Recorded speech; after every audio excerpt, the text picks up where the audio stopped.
Joe Manchin went on Fox News, and it was the most Joe Manchin segment I've ever seen in my life.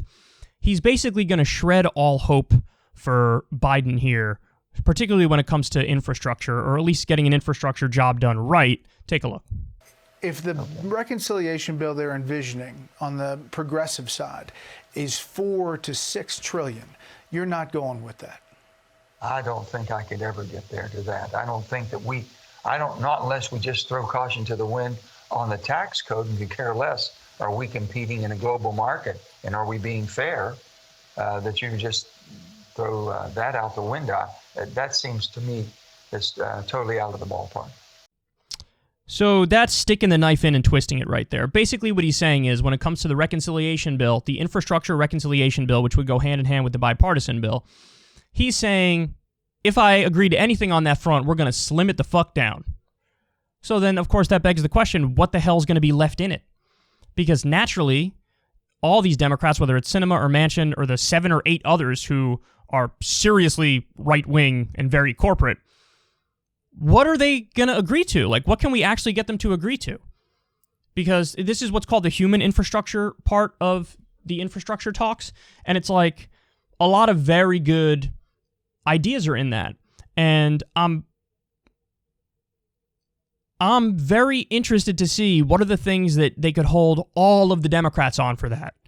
And I don't have the answer, but it doesn't look pretty. Doesn't look like they're going to get much in that partisan reconciliation bill. And by the way, the bipartisan bill on infrastructure has so many problems with it that I've talked to you guys about before.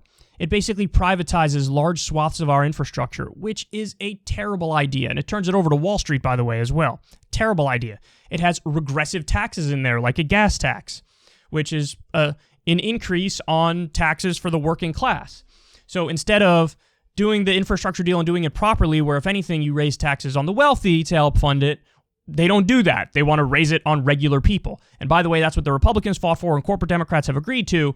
And so that blows up the whole myth that, like, the Republican Party is the party of tax cuts for regular people. They literally are the ones who want to raise it on regular people. Strips out all the climate change stuff, which obviously is colossally important. So I think the bipartisan bill is going to be a fraud, and it's going to be way too small. The only hope for real legislation here is the partisan reconciliation bill, but this is Manchin sending a signal that if I do anything on that front, I want it to be a massively slimmed down bill, which means obviously some of the key priorities are going to be left out. Some of the key priorities, like, for example, expanding Medicare, dropping the age to the age of 60. You know, I think there was sort of like paid maternity leave or paid time off in there, something to that effect.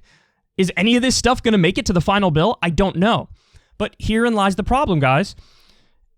We're only as progressive as Joe Manchin and Kyrsten Sinema and those 7 or 8 Democrats who are against the $15 minimum wage as they allow us to be.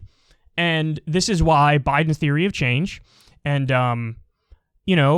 this inside game approach, this is why it's a failure, a complete failure. Because if you're going to be in the position and have the power that Biden has, number one, you should believe in the right things. He doesn't believe in a lot of the right things. But number two, you have to do the LBJ approach to politics or the FDR approach to politics and really build coalitions where you can build coalitions, twist arms where you need to twist arms, do the carrot and stick approach, do anything you can to get them on board for a real left agenda, for a New Deal type situation. And he's just not doing it.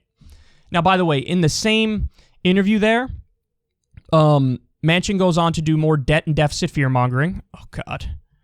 Which, again, is a sign. The sign is, I don't want to do much more at all. I don't want to do much more at all. Because I already established I don't want to raise taxes too much. Definitely doesn't want to do it on the wealthy. And so everything has to be paid for.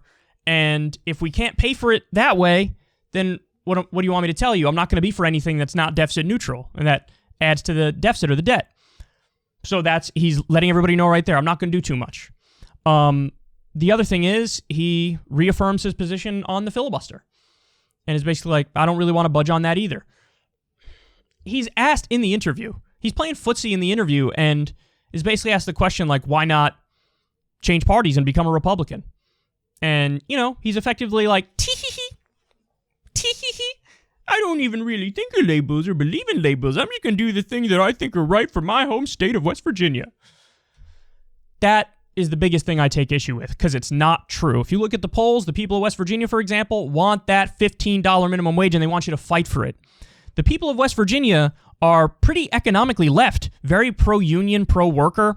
They'd be for, a lot of the furthest left proposals on the table when it comes to economics. Sure, they're socially conservative, pro-gun, anti-abortion, and things of that nature.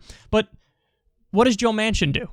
Joe Manchin, serves Wall Street, deregulates them, fights for corporations, and then pretends like this is what the good people of West Virginia want. That is total bullshit.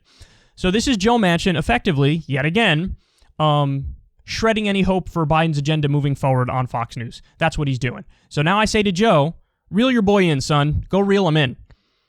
But the thing is, I don't think Joe can, because Joe at least half agrees with Manchin. He at least half agrees with him. So here we are. They're going to drag their feet, and I predicted this a while ago, but yeah, I do think that what they're trying to do here with the bipartisan infrastructure deal, with the partisan reconciliation deal, all on infrastructure, I don't see any way in which it succeeds. I don't see how you could hold a coalition on it with the way they're going about it. I also just think the bipartisan one is bullshit, and I wouldn't vote for it, because I don't want to privatize our infrastructure, and I don't want to raise taxes on working people. So I would vote for the partisan one, but, assuming the details are half decent. But the bipartisan one, I wouldn't vote for. So I think that it's just, they're not going about this the right way, and it was sort of a pipe dream from the very beginning. And we're going to see how it unfolds from here on out, but definitely don't have high hopes for any of it.